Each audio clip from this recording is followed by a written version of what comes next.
I've done some work looking at what we call the dark side of awe. I don't actually totally love that name, but the idea is that there are sort of fearful elements, maybe even threatening elements to experiencing awe.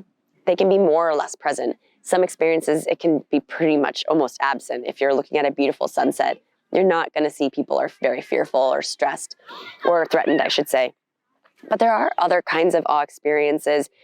I often use in my studies this like birth of a tornado, which people enjoy watching, but they also report feeling a sense of fear and threat. I also use some like space videos that have a similar effect for some people. And so I think it's important to acknowledge that emotions are really complicated. Compassion is the same way. It's a positive emotion, but it comes out of a very negative experience of someone suffering.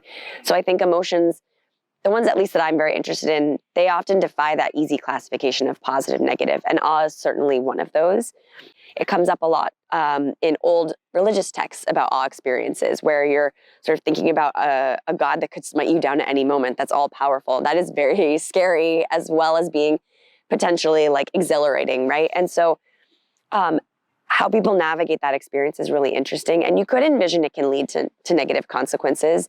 It's possible, for instance, we know that awe seems to promote curiosity. It might be less likely to do that in cases where you're also feeling this kind of threat and stress. We know that it has really no effect on well-being if it seems to have those fearful or threatening elements. It doesn't hurt you, but it's not contributing positively to your well-being the way that these more purely positive awe experiences do.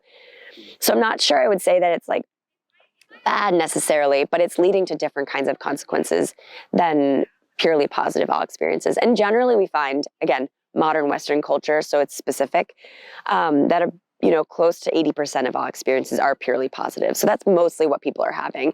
But still, 20%, that's an important component of experiences that we'd want to understand if we want to know the landscape of this emotion a little bit better.